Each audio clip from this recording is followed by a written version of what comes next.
Welcome back to my channel. और आज की कहानी है एक कुख्यात डाकू की।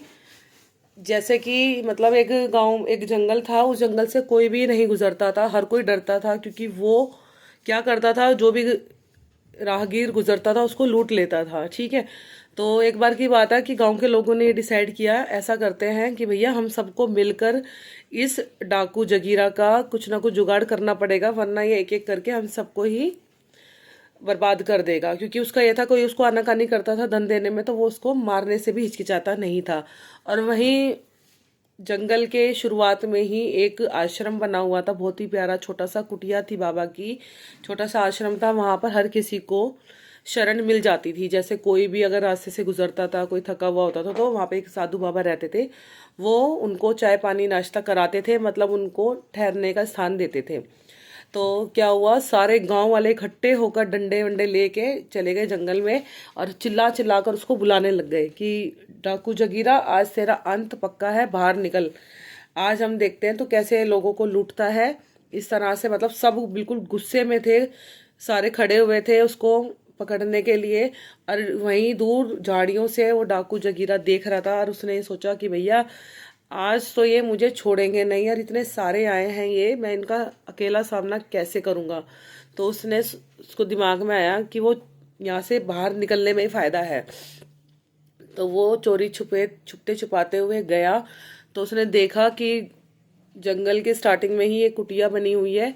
वहां पर वो जाके वहाँ मंदिर चला गया, बाबा से बोला कि बाबा मुझे बचा लो, लोग मेरे पीछे पड़े मुझे मारने के लिए। तो बाबा ने कहा ठीक है बेटा, आओ आप अंदर आओ, मैं देखता हूँ। फिर आए लोग पूछते हुए कि बाबा आपने डाकू जगीरा को देखा है? तो बाबा ने बोला डाकू जगीरा, वही डाकू जगीरा जो अभी नदी में गिर गया और उसकी जान चली गई, मगरमच्छों ने उसको खा लिया।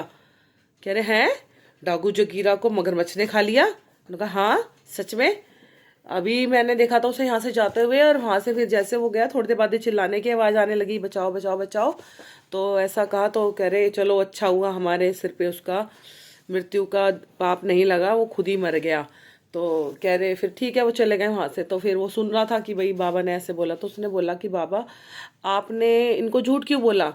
तो बाबा ने बोला मैंने झूठ नहीं बोला, मैंने सच बोला कि तुमको मगरमच्छों ने खा लिया, तुम मर चुके हो। क्योंकि जब तुम मेरी कुटिया में आए, जब तुम मेरे पास मेरी शरण में आए, अपना अहंकार, अपना गुस्सा, अपना घमंड सब कुछ त्याग के, उसी समय जो डाकू जगीरा है उसकी मृत्यु हो चुकी है।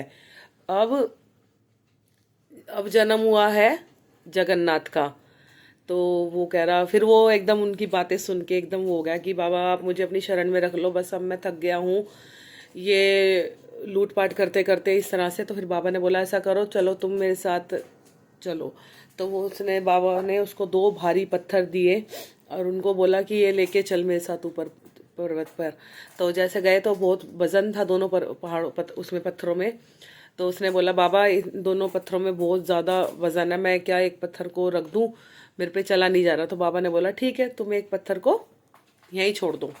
ठीक है, अब आगे गया तो बोला, फिर थोड़ी दूर और चल के बोला बाबा ये अकेला पत्थर भी बहुत ज़्यादा परेशान कर रहा है, बहुत ज़्यादा भारी है। तो बाबा ने बोला ठीक है, तुम इसको भी छोड़ दो। फिर बिल्कुल ऊंचाई पर वो बाबा के साथ गया और बाबा ने उसको बोला कि अब तुम पवित्र हो। कह रहे कैसे? कि बाबा ने बोला तुमने अपना जो लूटपाट करी थी वो तुमने पहले उसमें ही पत्थर में छोड़ दी, और दूसरे पत्थर में तुमने अपना अहंकार, अपनी ईगो जो तुमने अपने अंदर समाया हुआ था वो तुमने छोड़ चुके हो।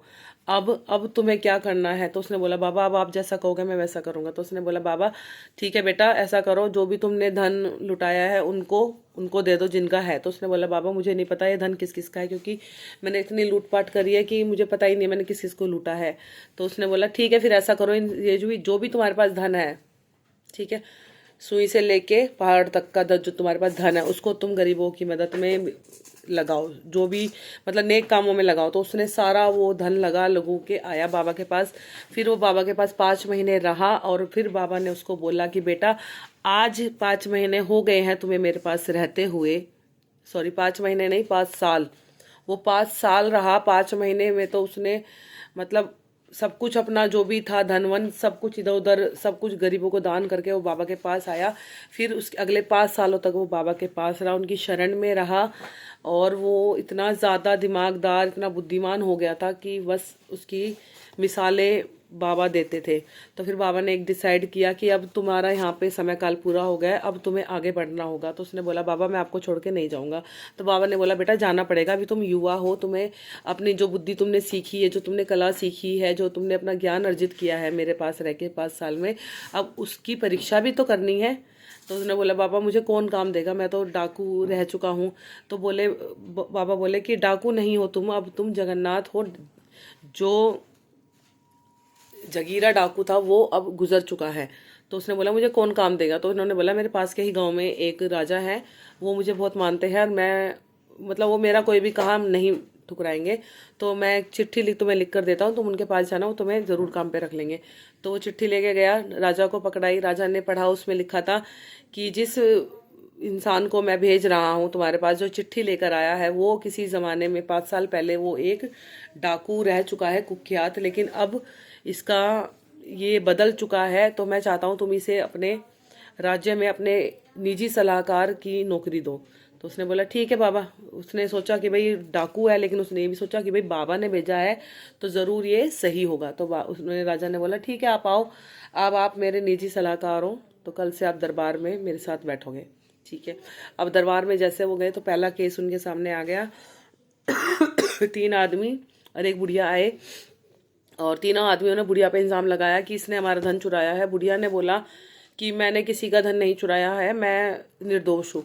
तो सारी बातें उनसे पूछी गई भाई क्या बात है। तो उन्होंने बोला कि बाबा कि महाराज बात ऐसी है कि हम 4 मित्र थे, हमने वो अपना जीवन का जो जमा पूंजी थी, हम व्यापारी थे, व्यापार करने आए थे, तो हमने जो धन कमाया था 2 पुटलिया था हमारा धन, वो हमने अम्मा को बोला था कि आप अपने घर में इसको सेफ रख लो और जब हम चारों आपके पास आए तभी आप ये धन हमको देना। तो और इन्होंने एक धन जो हमारा चौथा साथी था उसको दे दिया है और उसको भगा दिया है।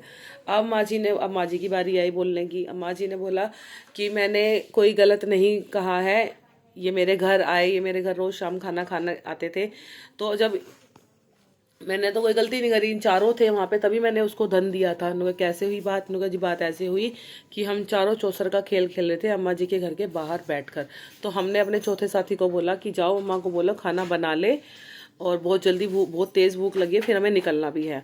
तो चौथा साथी ने क्या करा, अम्मा के पास जाके बोला कि अम्मा हमें है ना धन की बहुत ज़्यादा ज़रूरत है और आप है ना हमें वो धन दे दो। तो उसने बोला कि बेटा मैं ऐसे नहीं दे सकती, जब तक तुम चारों मेरे सामने आके नहीं बोलोगे कि हाँ धन दे दो तब तक मैं नहीं दूंगी। तो उसने बोला ऐसा करो आप है ना बाहर बैठे हैं तीनों, आप उनसे पूछ लो। ठीक है। अब उसने भी चांस ले लिया चौथे लालची ने। तो उसने अम्मा ने बोला बाहर बैठे हुए लोगों से, बाहर तीनों जो बैठे थे, कि बेटा जो ये कह रहा है सूर्यकांत क्या वो सही है? तो उसने बोला हाँ माँ सही है, सही कह रहा है सूर्यकांत, जल्दी करो बस हमें देर हो रही है। ऐसा उन्होंने बोल दिया। उन्होंने भी पूरी बात नहीं सुनी और अम्मा ने भी पूरी बात नहीं बोली कि भैया ये सोना मांग रहा है, चांदी मांग रहा है, इस तरह से। तो भैया अम्मा ने बोला ठीक है बेटा ले जा। उन्होंने चाबी दे दी कमरे की। कमरे में धन गड़ा हुआ था वो निकाला उसने और वो चला गया। अब यही वाली बात है कि भैया फिर सबने बोला कि भाई अम्मा दोषी है। फिर राजा ने बोला उसी को जगन्नाथ को ही जो सलाहकार बन के आया था कि बेटा कि जगन्नाथ आज तुम्हारी परीक्षा है, तुम इसका मुकदमे का फैसला करो। तो उसने कहा कि भैया अम्मा ने कहा आपने अपनी शर्त ये क्या रखी थी, जब हम चारों यहाँ पर अम्मा के सामने खड़े होकर बोलेंगे कि हमको धन दे दो तभी धन मिलेगा ना। तो उन्होंने बोला हाँ जी बिल्कुल यही शर्त थी। तो आप अब ऐसा करो, अब आप तीनों जाओ, चारों इकट्ठे होकर आओ, फिर अम्मा से धन मांगना और फिर जब अम्मा धन ना दे तो फिर अम्मा दोषी होगी। अब सब अपनी बातों में फंस गए। सब कह रहे भाई ये कैसे हो गया, वो तो चला गया धन लेके। अपनी बात पे अटल रहे। हम कह रहे हैं ना आपने कहा था कि चारों जब आएंगे तभी धन मिलेगा, तो चारों आओ अम्मा से धन लो और जाओ। फिर अब वो कुछ नहीं बोल पाए, क्यों फैसला हो गया। फिर वो जैसे जाने वाले थे ना वैसे ही उसने जगन्नाथ ने जो बन चुका था तो उसने उनको रोका, रुको पहले ये बताओ कि कोई कैसे किसी के घर में अपना जमा पूंजी रख सकता है, छोड़ सकता है। तो उन्होंने बोला कि हम व्यापारी हैं, हमारा आना जाना लगा रहता है, इसी वजह से हमने सोचा कि हम रख दें। उन्होंने कहा नहीं बात कुछ और है। तो वो नहीं मान रहे थे। उसने बोला कि सच्ची बताओ तुम कौन हो, क्योंकि डाकू तो वो था, तो उसे पहचान थी भाई चोरों लुटेरों की, इसीलिए वो उनके मुंह से निकलवाना चाह रहा था कि वो हकीकत में है कौन। तो उसने बोला कि हम सच में व्यापारी हैं, कसम भी खाई, ये भी करा वो भी करा, लेकिन वो अपनी बात से टले नहीं। तो ऐसा करा, फिर उसने बोला ऐसा करते हैं महाराज, अपने जल्लादों को बुलाया जाए और इनको 10-10 कोड़े लगाए जाए तीनों को, तभी सच्चाई उगलेंगे। तो वही उसके डर से उन्होंने बोला हमें माफ़ कर दो, हमें माफ़ कर दो, हम चोर और लुटेरे हैं और ये सारा धन चोरी का था, इसी वजह से हमने अम्मा के घर में वो छुपाया था, और हमें नहीं पता था कि हमारा चौथा साथी जो है वो इतना लालची और मक्कार निकलेगा कि वो अकेला ही सारा धन लेकर निकल जाएगा। तो भाई इसी बात पे ही क्या हुआ, जो बूढ़ी अम्मा थी उनको थोड़ी सहायता, आर्थिक सहायता दी गई, उनको सम्मान सहित विदा किया गया, और जो तीनों चोर थे उनको जेल में डाला गया। तो कहानी यही समाप्त होती है। बस कहानी ये है कि बाबा की संगत में रहकर, अच्छी संगत में रहकर जो जगीरा था वो जगन्नाथ बन गया, और उसके बाद राजा ने हमेशा उसको अपने हर सलाह में, हर काम में आगे रखा, जिससे कि राजा के दरबार में, राजा के कार्य में बहुत ज़्यादा सहायता हुई, बहुत ज़्यादा मदद हुई, क्योंकि वो बाबा की संगत में रह के इतना ज़्यादा बुद्धिमान हो गया था कि उसमें बाबा वाले गुण भी आ गए थे। तो ये रियलिटी है, जैसे भी लोगों की संगत में हम रहेंगे वैसे ही हमारा व्यवहार बनता चला जाएगा। जैसे मैं अपने जीवन में अब भगवान की रील्स बना रही हूँ, अब वीडियोस बना रही हूँ, उनके बारे में जानकारी ले रही हूँ, या जो भी मैं चीज़ें कर रही हूँ, जो मेरा अब एक वातावरण बन गया, हाँ भैया मुझे इन चीज़ों में रहना है, तो मेरा माइंड भी वैसा ही होता जा रहा है, पॉजिटिव, डिवोशनल एंड बहुत ही ज़्यादा प्यारा, हद से ज़्यादा, मतलब भगवान में इतना ज़्यादा विश्वास बनता जा रहा है, बढ़ता जा रहा है कि बस मुझे पता है कि मैं कितना अच्छा फील करती हूँ अपने अंदर।